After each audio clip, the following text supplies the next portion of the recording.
Pemirsa, kasus anak bos toko roti ini terus bergulir hingga saat ini. Kasus hukumnya saat ini George Sugama sudah mendekam di balik jeruji dan juga sudah ditetapkan sebagai tersangka dalam kasus penganiayaan terhadap karyawatinya. Ia juga dikatakan mengalami keterbelakangan kecerdasan menurut dari pihak keluarga. Untuk itu, apakah langkah hukum yang akan ditempuh pihak kepolisian jikalau memang benar-benar mengalami keterbelakangan kecerdasan? Kami hadirkan secara keseluruhan untuk dialog di malam hari kami. Sudah hadir bersama kami Bapak Arianto. Selamat malam Pak Arianto. Selamat malam Mbak. Selamat malam. Ya, Irjen Pol Purnawirawan Arianto Sutadi selaku penasehat Kapolri.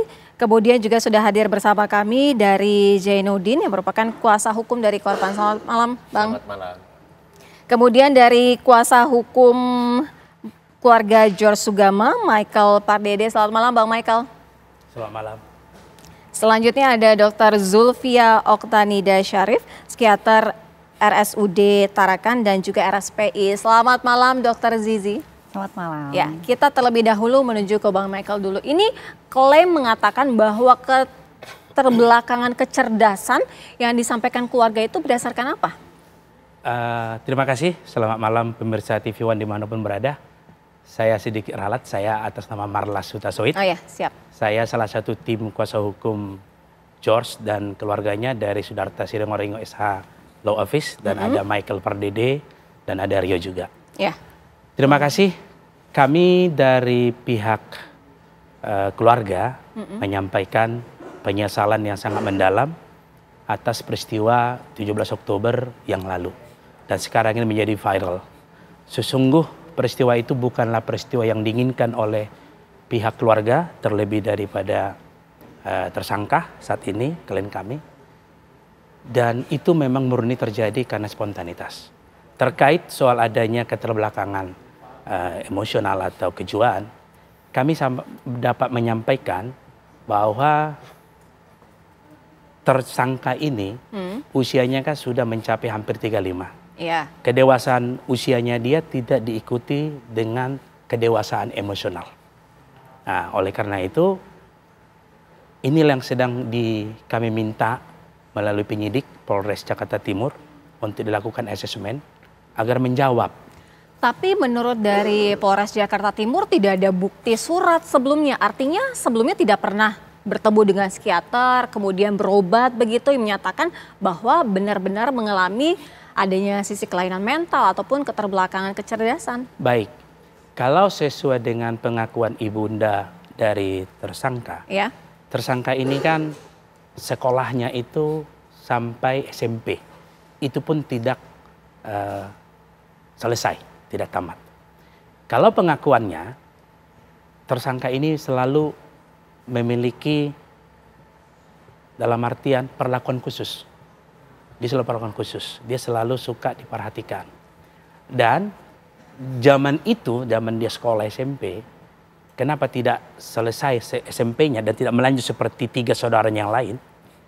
Itu tadi, dia memang memiliki perlakuan khusus. Dan waktu itu ada yang menyarankan agar sekolah di SLB. Cuman keluarga pada saat itu tidak menginginkan hal itu. Sehingga lebih banyak melakukan homeschooling. Tentang adanya bukti atau tidak ada bukti pada saat itu, oleh ibu tersangka ini dari zaman kecil pun dia sudah dibawa ke dokter. Nah, setelah dibawa ke berbagai macam obat, ada yang menyatakan autis, ada yang menyatakan hiperaktif dan lain-lain. Artinya ada dong ya dari keterangan-keterangan dokter yang menjelaskan bahwa memang memiliki keterbelakangan kecerdasan. Zaman dia masih anak remaja, anak-anak, belum masih usia dewasa.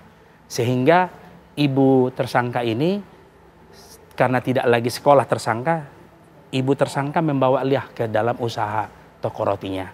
Artinya dibimbing, ya, dikasih pelatihan, diikutsertakanlah dalam pelayanan-pelayanan sambil ibu tersangka berupaya maksimal agar membuat anak ini menjadi. Baik.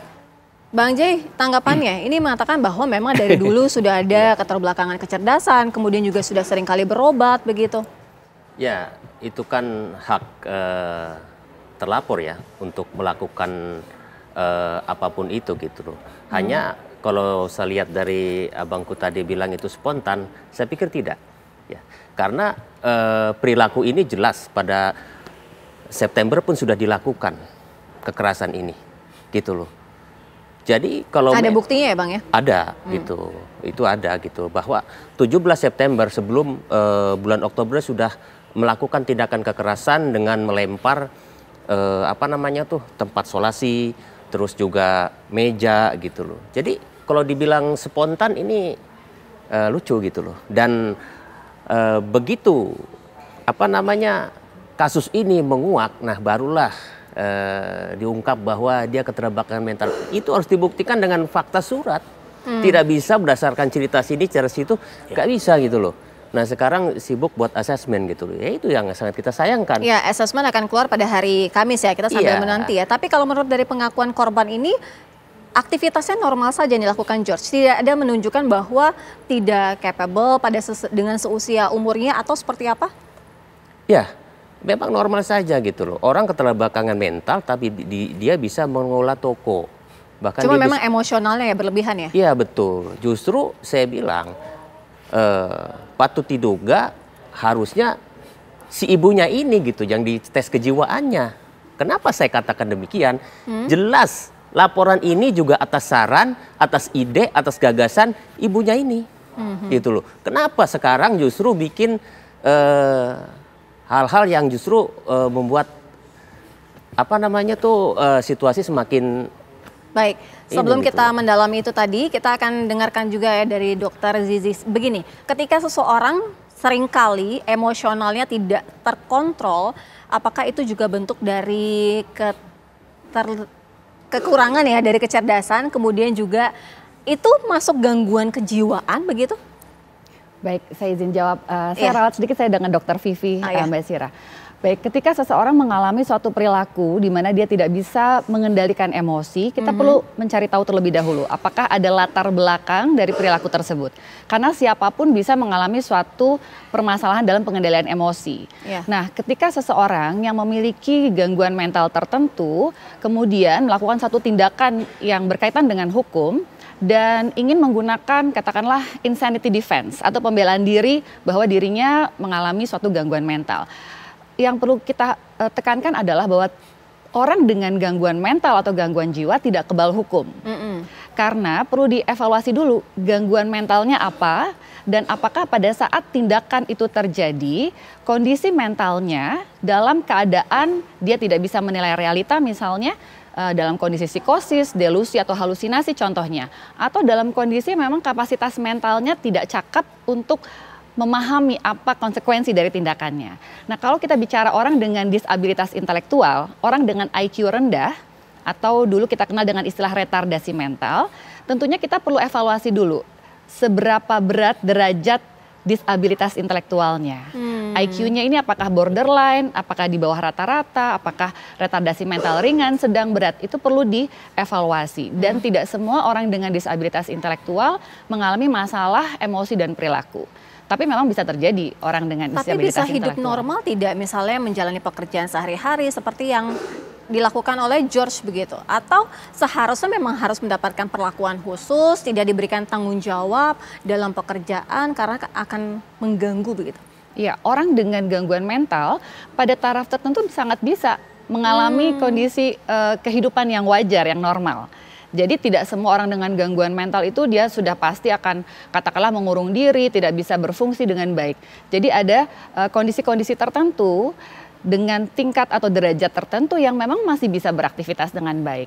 Nah, kalau misalnya tadi dikatakan mungkin secara kecerdasan gitu ya tidak dalam batas normal sehingga tidak bisa menyelesaikan sekolah formal, kita perlu evaluasi juga apakah ada gangguan perkembangan neurologis yang misalnya memang seseorang dengan gangguan perkembangan contohnya autism spectrum disorder atau gangguan perkembangan lain yang memang kesulitan dalam biasanya ya berinteraksi sosial. Tapi tentunya ini semua butuh pemeriksaan. Tidak bisa hanya dengan katanya atau dugaan saja. Jadi harus ada pemeriksaan psikiatrik yang memang lengkap. Dokter Zilvia, artinya harus ada pengawasan lebih rutin lagi dong jikalau memang seseorang itu dikatakan bahwa ada kekurangan kecerdasan ataupun gangguan mental. Betul, apabila orang tersebut mengalami disabilitas intelektual, kurang kecerdasan atau gangguan mental, berarti tanggung jawab dari caregiver atau pelaku rawat, misalnya orang tua atau keluarga, memastikan perilakunya kita tanyakan, Bang, selama tidak ini mengganggu. ada tidak sih pengawasan dari orang tua bahwa anak ini tidak semestinya berada di suatu lingkungan yang memang tidak mendukung gitu? Baik, kalau pengakuan daripada Ibu George itu selalu dilakukan.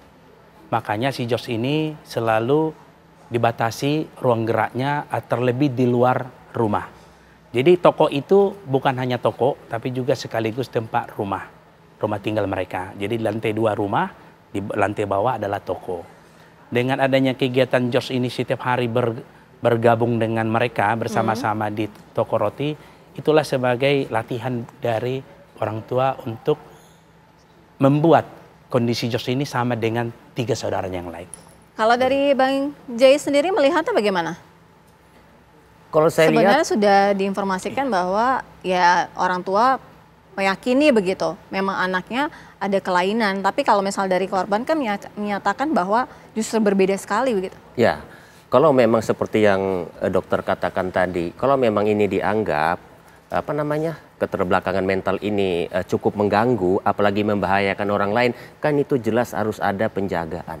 Karena tindakan-tindakan itu bukan hanya secara fisik, tapi juga secara verbal gitu loh. Dan harusnya itu sudah diwaspadai sejak kejadian pertama melakukan kekerasan terhadap Ayu gitu. Ini kan terkesan ada pembiaran, seperti itu gitu. Pak Arianto, kalau misalnya tersangka ini memang akhirnya hasil menyatakan bahwa mengalami keterbelakangan kecerdasan ataupun ada kelainan dari kejiwaan. Artinya hukumnya akan seperti apa? Begini, tugas polisi itu adalah menyidik ya. Penyidikan itu adalah mencari alat bukti selengkap-lengkapnya untuk membuat terangnya perkara. Kalau untuk kasus ini, maka alat bukti yang dikumpulkan oleh penyidik ini ada 2 kelompok. Satu, alat bukti untuk membuktikan apakah tindakan pidana itu melanggar hukum apa tidak. Itu tadi ya penganiayaan. Dan yang kedua, alat bukti untuk menentukan bagaimana kondisi daripada si pelaku itu apakah bisa dipertanggungjawabkan. Nah, ini bukti-bukti ini dikumpulkan dan kemudian disajikan kepada jaksa untuk diteliti apakah sudah cukup formal maupun materialnya dan kemudian dikirim ke hakim. Dengan data-data yang dikirimkan oleh polisi itu tadi, penyidik tadi, maka hakimlah yang akan mempertimbangkan nanti apakah perbuatannya itu ada perbuatan yang melanggar hukum. Kalau ini penganiayaan jelas ya, ada buktinya. Tetapi apakah orang ini bisa dipertanggungjawabkan? Hakim akan mempertimbangkan dari keterangan saksi ahli yang mengatakan yang diperiksa sama berita acara itu, kemudian akan mempertimbangkan, oh ternyata orang ini termasuk kategori orang yang tidak bisa dimintai pertanggungjawaban. Itu hakim yang menentukan, tapi berdasarkan daripada alat-alat bukti yang ada polisi. Tapi kan sudah menimbulkan kerugian, ada seseorang yang sudah terluka. Artinya hukumnya akan berjalan seperti apa? Misalkan memang tidak bisa diberlakukan hukum karena adanya keterbelakangan kecerdasan Pak Arianto, tapi ada sesuatu yang dirugikan begitu? Iya, ini bukan masalah rugi apa tidak.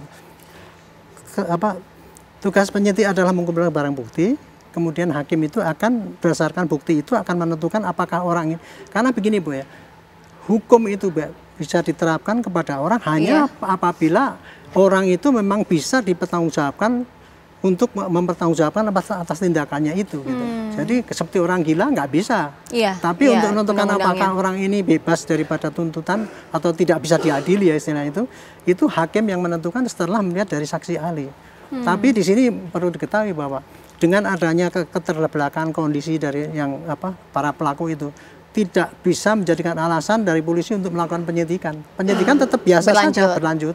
Hanya hak-hak dia itu dilindungi, misalnya keterbatasan ini termasuk disabilitas ya gitu ya tadi. Nah ini hak-haknya dia itu dilindungi, tetapi proses untuk mencari keterangan itu sama saja, tetap sama. Seperti halnya sekarang ini misalkan tahanan ya, tahanan terpaksa ditaruh di rumah sakit, itu namanya dibantar. Maksudnya apa? Supaya selama dia di tahanan ini juga perawatan kesehatannya itu diperhatikan. Saya kira itu dalam kasus ini memang itu ya. Baik, kita nanti juga akan lanjutkan ya, artinya akan dari seperti apa dari pengacara kuasa hukum korban jikalau memang kondisinya seperti itu dan tidak bisa dihukum karena kondisi ada keterbelakangan mental. Kami segera kembali usai jeda, tetaplah di Apa Kabar Indonesia Malam.